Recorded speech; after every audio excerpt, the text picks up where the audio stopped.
Before we get started on today's bedroom makeover, let's look back at the changes I've made to this room over the years. Here is how our bedroom looked when I started this YouTube channel. We had a small vanity area between our closets.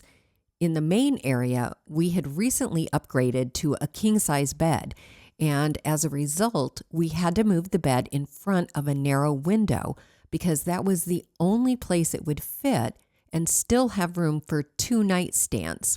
I barely even remember our room looking like this, and I completely forgot that our walls were painted blue. In my first bedroom makeover, I created a window seat from the vanity and added a basket pendant light.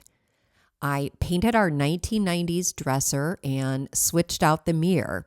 I also hung gauzy floral curtains, a thrift store chandelier, and added decoupage tiles to the electric fireplace. But the biggest change was the 2 old bookcases that I painted white and placed on either side of the bed. I was trying to create a nook for the bed to distract from the oddly small window behind the headboard. I also updated our large wood wall art using some paint inlays from IOD, which I felt contributed to the cottage vibe. The next bedroom makeover was inspired by a William Morris patterned comforter that I purchased at HomeGoods. This makeover included a cigar box shelf and a new cushion and valance made from a thrift store piece of fabric. I traded out the botanical wall art for vintage finds and replaced the floral curtains for linen drapes to go with the new William Morris bedding. I raised the bookcases to the ceiling by placing them on wood boxes. Then I added crown molding around the top and painted them in a blue-green color. I also made no-sew pleated lampshades in a green-white fabric to coordinate. The linen drapes completely concealed the narrow window, so I hung a landscape picture over them to add interest. I also decoupaged William Morris gift wrap onto those large wood-framed pieces of wall art. The most recent changes to the bedroom have actually resulted from our bathroom renovation, which uncovered our brick chimney. The framing around the brick extends to the opposite wall, creating a faux beam that very conveniently conceals a recurring crack in our ceiling.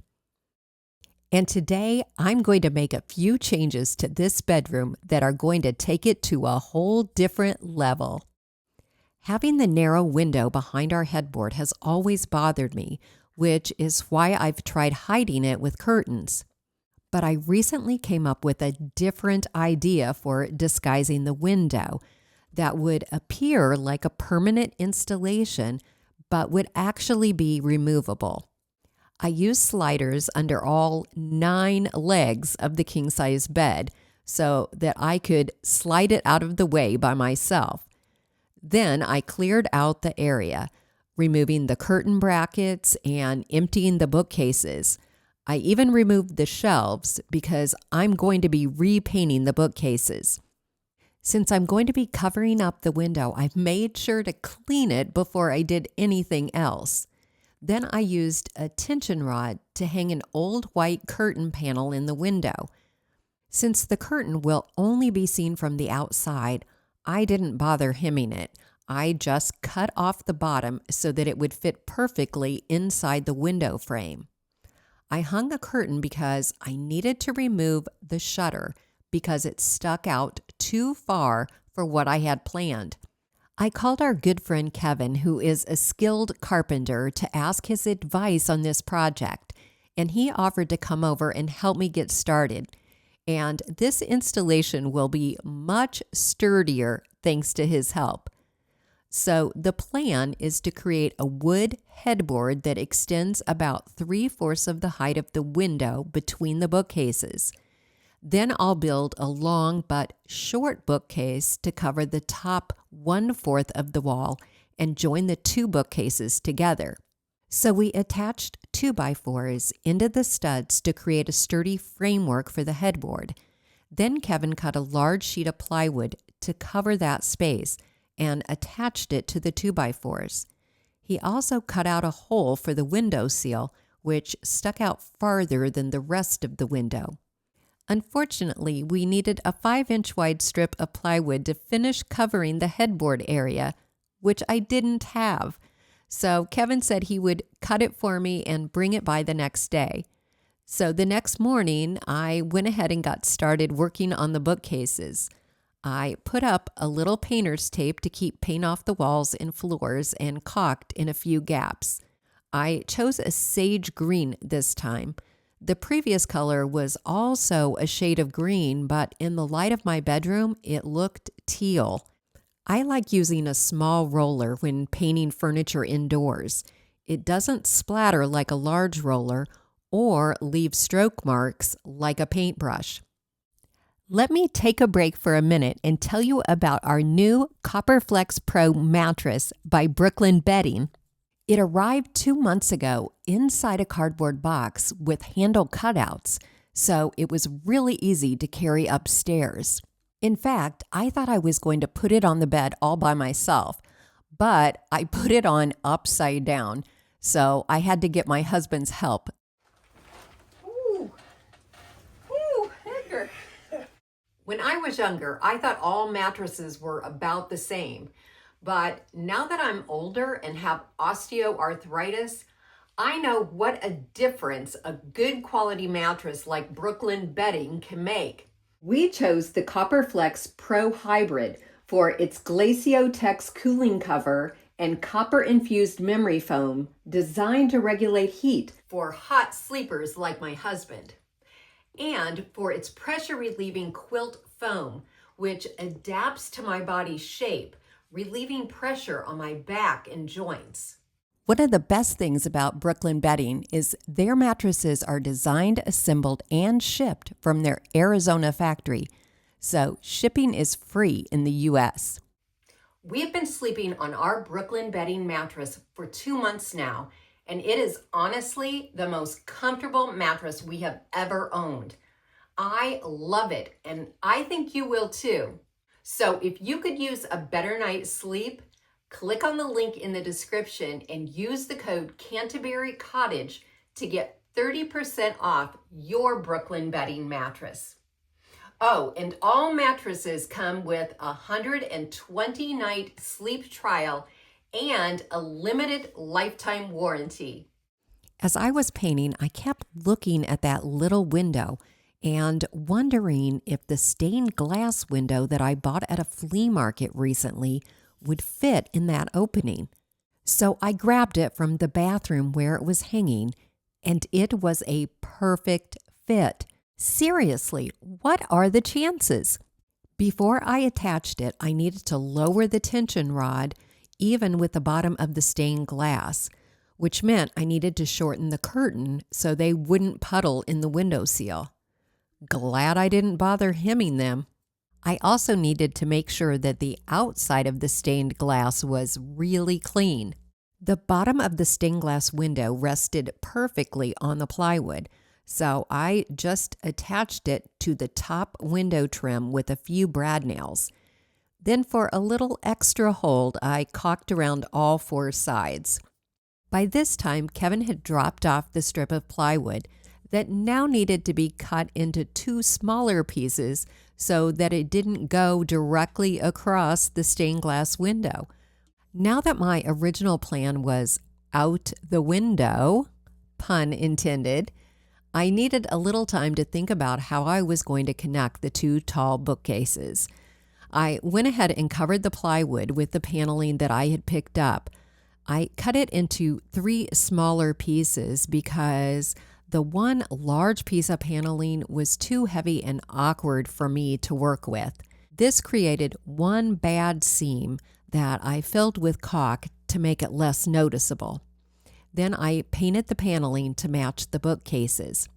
For the upper portion, I decided to make 2 boxes to go on either side of the window. I figure once I get them attached to the wall, I'll decide what to do with the space above the window. To make the boxes, I attach 3 boards together with wood glue and nails. Then I attach the back paneling next. Since the paneling is cut in a precise rectangle, it forces the boards into perfect 90-degree angles. Then I can attach the final side. I don't know if this is the proper technique, but it seems to work for me. But the real test will be if it fits in the space. With the bottom of the box resting on the plywood, I could easily nail the back paneling into the 1x4s. I also nailed one side to the bookcase for extra security. I don't want this box to come crashing down when we're sleeping in bed. I just have to stop and say that I am pretty proud of myself that this box fits so perfectly. My high school math teachers would be proud. I decided the space above the window between the two boxes was too narrow for a third box, so I attached a piece of paneling to cover the 1x4, and then I added a single shelf resting on the top of the stained glass window. To hold it in place, I nailed the ends of the board to each of the boxes. Then I gave everything a coat of paint. I took measurements and headed back to Menards for wood trim. I added cove molding where the paneling met the bookcases to conceal that ugly seam. Then I added crown molding to the top edges of the boxes and across the top piece of paneling above the window. And finally, I added window casing around the stained glass window and painted it with the same off-white paint that I had previously used on the baseboards and other trim in the room. Please don't zoom in on my trim cuts. I am not a master carpenter. Thankfully, the combination of caulk and paint can disguise a lot of human error. Now with the hard work done, we can get on to the fun part, decorating the bookcases. To begin, I like to space out the shelves with about the same amount of space in between each shelf. Although right away I needed to adjust the bottom shelf to accommodate several oversized decorating books. I also like some symmetry when you have pairs of bookcases, so I placed the shelves in the same locations on both of my bookcases. I know it can feel overwhelming when you have an entire empty bookcase to fill up. You might be thinking, do I even have enough stuff to fill up that bookcase? And if you don't, that's okay. Put what you have up there and then go to the thrift stores. But you probably do have enough stuff and you just don't realize it. So go around your house and in your storage room and collect up things that you think you might want to use on the bookcase and put them in a pile near the bookcase, on the floor, or in this case, on the bed. Then I recommend you add the books and any large pieces of art first. I find it looks best if you stagger your books, starting on the left side on one shelf and then on the right side on the next shelf. This picture has a really special place in my heart because in my childhood home, my mother had this same print, only much larger, hanging in our formal living room. Remember those living rooms that nobody used in the 1970s and 80s? And below this picture was a blue velvet chair and an end table that had really cute decor sitting on it. And that was one of, I thought, the most beautiful spots in our home. And of course, after I share that story, it doesn't fit on the shelf. So I'll have to move it down a notch.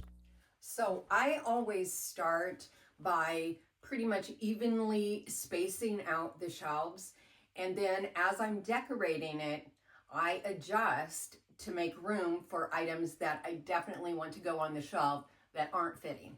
But if you really love symmetry, then you could completely remove one of the shelves and then evenly space them out again. All right, now I have my books and my large piece of artwork.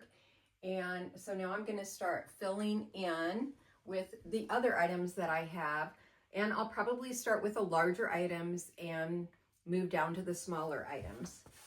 I am copying some of the arrangements that I had before because I liked them. And so why not? If you find that you don't have enough hardback books and you wish you had more books for your bookshelves, one thing that you can do is take old paperback books, ones that you've already read that you're probably not going to read again, rip the covers off and tie them into a bundle. I also have a lot of magazines that I don't want to get rid of, decorating magazines. To make them more organized and attractive on open shelving, place them inside some pretty wicker baskets. Here's a new faux plant that I just recently thrifted for $6. If you don't have any large art pieces to put along the back of the bookcase, you can always group some smaller ones together. And putting a little plate on a plate stand is also a fun way. When I came up with the idea of creating a headboard with a wall of paneling, I knew I wanted to add sconces to the sides of the bookcases to give it the feel of an old-fashioned sleeping nook. I was going to use electric sconces and hide the cords behind the cove molding, but I saw these battery-operated ones on Amazon that are so similar to my bathroom sconces that I decided to give them a try. The lampshades actually screw into the lamp base, which is nice, so they won't get accidentally knocked off. The rechargeable battery has a magnet on the bottom and sits on a metal plate inside the shade, and everything is controlled with a remote control. I absolutely love them, although I do wish the light was a little brighter for reading. With the paneled wall, we don't need the metal headboard anymore, and the bed looks more built in without it. I also replaced my tired-looking rug with a new jute one from Amazon. I'm still loving all of my vintage wall decor, so I just made one small update. I felt the 2 cottage prints were just a bit small for this wall, so I added 2 saucers that I recently bought at the thrift store. I thought they coordinated nicely with the cottage prints. And now for the final reveal of the 5th makeover of our primary bedroom.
I had a few other changes planned, especially regarding this brick wall, but I just ran out of time this week.